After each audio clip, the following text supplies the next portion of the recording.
Hello all, this is a video explaining the delta and star connections of transformers. Right, here we have the delta connection. I'm going to start with that one. This connection is the three-phase system, okay?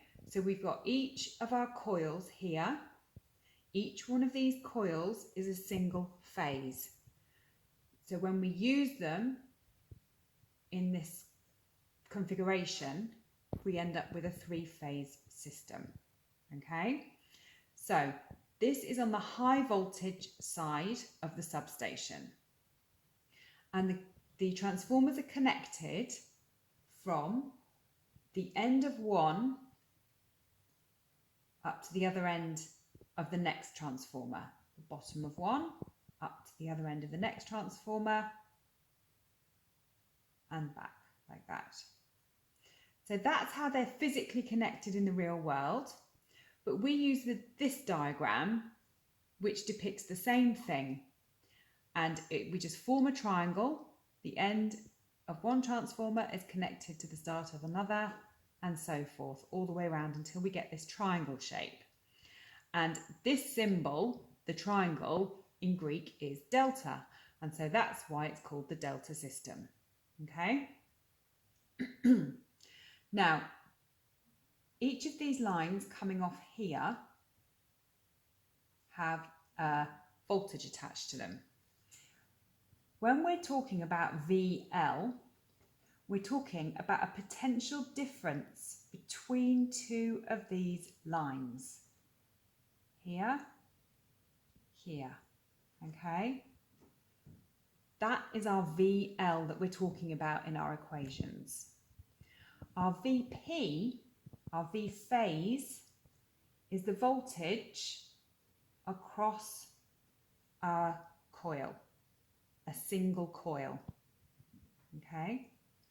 Now, the first thing we can do with the delta connection is we can see that VL is equal to VP. Can you see that? You've got your VL here, which is going across this coil, your VL here, which is going across this coil, and that's exactly the same as your VP. So the first equation to remember is that VL equals VP. I always do it in terms of VL. L comes before P in the alphabet, and you'll see why in a moment. So moving on to the current, we have our line current here. Okay, this is a balanced system. That's one of the characteristics of a delta connection. It is a completely balanced system, which means that the current in each of these lines is the same.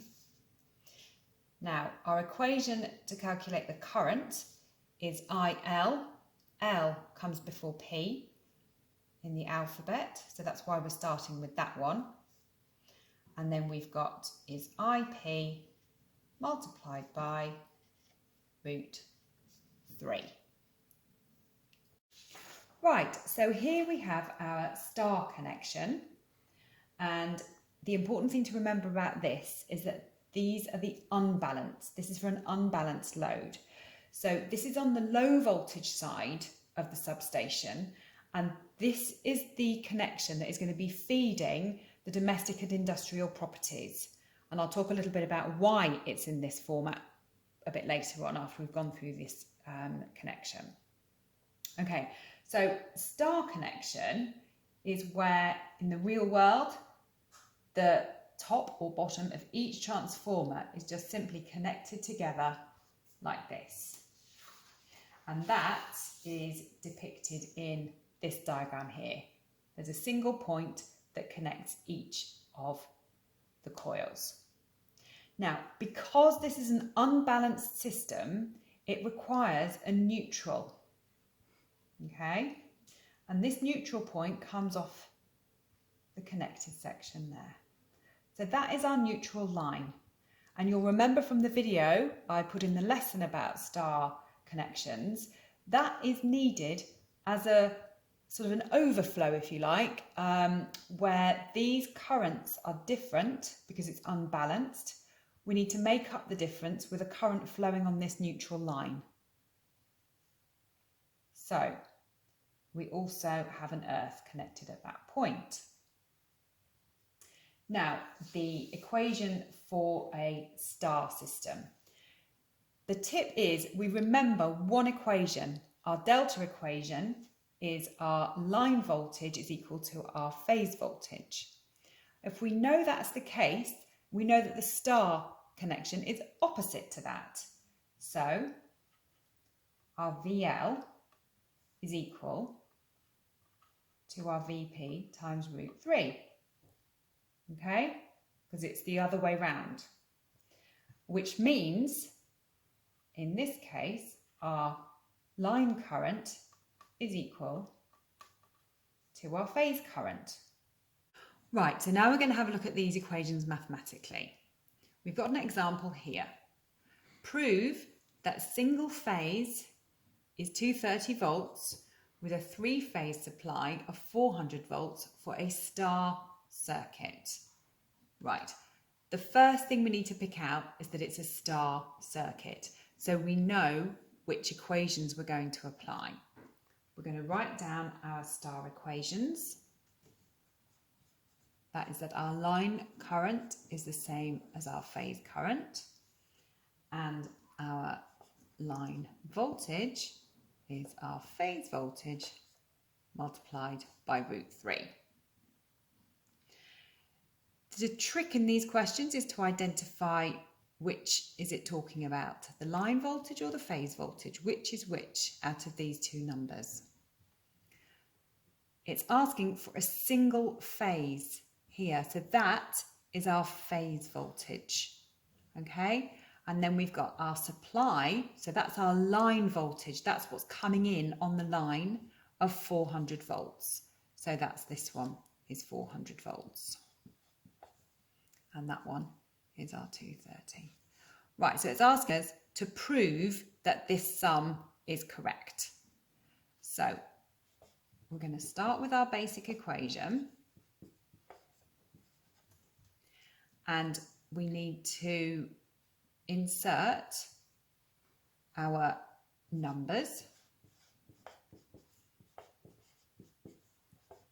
I've left that as VP because we're going to work this out mathematically. And if this works out to being 230, then we've proved this statement. That's what they're asking us to do. Now, you can see here, we're going to have to transpose this equation. With all of these equations where we have three variables, we can just draw a triangle, okay? And in the top of our triangle, we are going to put VL, because VP times √3 goes in our bottom section. So we want to find VP. We cover that one up. We can see that VP is going to be our line voltage, which is our 400, divided by √3. And that gives us 230.94 volts. So we have proved that this statement is correct. Okay, so in our next example, we're still on our star circuit. Okay, so we've identified a star circuit has a line current of 10 amps. What is the phase current? So we know it's a star circuit. We need to remember our star equations. And we know in star, IL equals IP. So this one's really straightforward. We've been told the line current is 10 amps. So we know that the phase current is 10 amps. Okay, so we're going to move on to our delta equations. So we've got a delta circuit which has a line voltage of 400 volts. Calculate the phase voltage. Don't be put off by the word calculate, okay? Just remember your rules for each of the connections. And we know that in delta, the line voltage equals the phase voltage. So again, this one's really straightforward. The line voltage is 400 volts, and that is going to be our phase voltage. Okay, so now we've got a delta circuit which has a line current of 15 amps.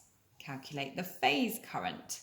So again, we think about the equations associated with the delta connection, and we know that IL equals IP times root 3. We've got our three variables. We can draw our triangle.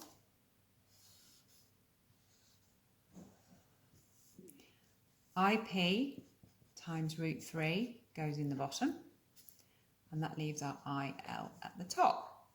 We want to calculate the phase current. That's this one here. So we're going to cover up IP, and then we can see that we need to do IL divided by root 3.